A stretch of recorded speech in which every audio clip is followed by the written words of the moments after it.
Welcome back to my channel. আজকে আমি আপনাদেরকে তৈরি করে দেখাবো চিংড়ি মাছ ভুনা। খুব সহজে বাসার উপকরণ দিয়ে কিভাবে খুব সুস্বাদু চিংড়ি মাছ ভুনা করা যায় সেটার একটা রেসিপি আপনাদের সাথে শেয়ার করব। যারা এখনও আমার চ্যানেল সাবস্ক্রাইব করেন নাই সবাই প্লিজ আমার চ্যানেলটা সাবস্ক্রাইব করে দেবেন নতুন নতুন রান্না পেতে এবং রেসিপি পেতে, এবং সবাই লাইক কমেন্টস করে পাশে থাকবেন আশা করি। চিংড়ি মাছগুলো এক একজন এক একভাবে কাটে। আমি লেজগুলো ফেলে দিয়েছি, সুন্দর মতো চিংড়ি মাছগুলো কেটে নিয়েছি। চিংড়ি মাছের পা আমাদের বাসায় খায়, সেহেতু আমি পাগুলোও নিয়ে নিয়েছি। সবগুলোতে আমি হলুদ এবং লবণ মিশিয়ে ভেজে নেব। অল্প একটু হলুদ, হাফ চামচ হলুদ এবং একটু লবণ মিশিয়ে আমি মেখে নিচ্ছি। একটা ফ্রাই প্যানে আমি সয়াবিন তেল নিয়ে নেব বা সাদা তেল নিয়ে নেব।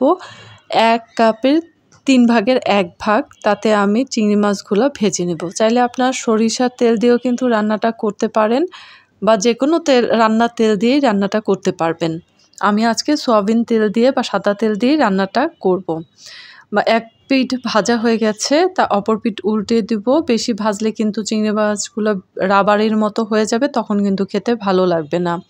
তাই অবশ্যই দাঁড়িয়ে থেকে ভাজতে হবে এবং নির্দিষ্ট টাইমেই কিন্তু চিংড়ি মাছগুলো উঠিয়ে নিতে হবে তেল থেকে। চিংড়ি মাছগুলো আমার মোটামুটি ভাজা হয়ে গেছে, আমি কিন্তু এগুলো তুলে নিব। আর এগুলো ভাজার প্রয়োজন নেই। আমি একটা ফ্রাই প্যানে সয়াবিন তেল দিয়ে নেব পরিমাণ মতো। তারপর 2 কাপ পেঁয়াজ বাটা আমি এখানে দিয়ে দেবো। পেঁয়াজ বাটাটা দিয়ে ভালো করে নাড়তে থাকবো যতক্ষণ না পেঁয়াজের কাঁচা গন্ধটা চলে যায়। এটা পেঁয়াজের কাঁচা গন্ধ না চলে গেলে কিন্তু রান্নার মতো একটা কাঁচা কাঁচা পেঁয়াজ গন্ধ করবে, তখন কিন্তু খেতে ভালো লাগবে না। এবং পেঁয়াজের গন্ধটা চলে যাওয়ার পর আমি এটাতে আদা রসুন অ্যাড করে দেব।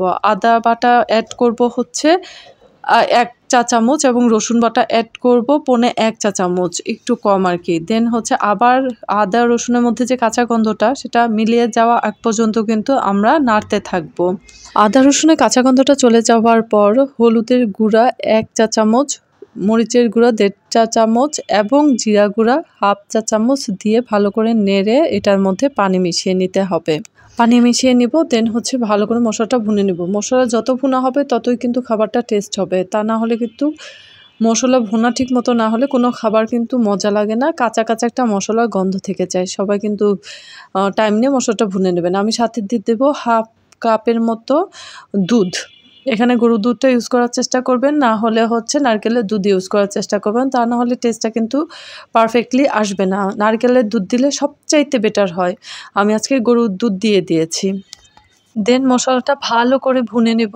ভালো করে মশলাটা ভুনে নেওয়ার পর যখন দেখব যে তেলটা উপরের দিকে উঠে গেছে, আমার মশলাটা হয়ে গেছে, তখন আমি একটু লবণ দিয়ে দিব পরিমাণ মতো। চাইলে আপনারা আগেও দিতে পারেন। এবং কাঁচামরিচ দিয়ে দেব। কাঁচামরিচটা এই অবস্থায় দিলে কিন্তু ফ্লেভারটা দারুণ আসে। আপনারা চেষ্টা করবেন এই টাইমে কাঁচামরিচটা দিতে, এতে করে কাঁচামরিচের একটা আলাদা একটা ফ্লেভার ছড়ায় এবং রান্নাটাতেও খুব সুন্দর স্মেল আসে। আমি কিন্তু এখন কাঁচামরিচ দেওয়ার পরে চিংড়ি মাছগুলো দিয়ে দিব, যে ভেজে রাখা চিংড়ি মাছগুলা এবং পাগুলা ছিল সব দিয়ে দিব। দিয়ে ভালো করে মশলাটার সাথে মিশিয়ে আবার কিছুক্ষণ এটা ভুনে নেব।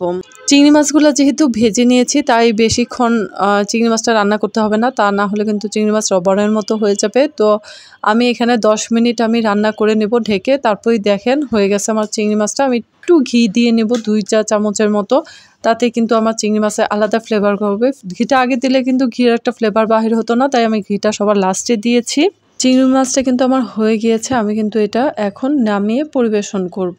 সবাই কিন্তু বাসায় একবার হলেও এভাবে চিংড়ি মাছ ভুনাটা রান্না করে দেখবেন।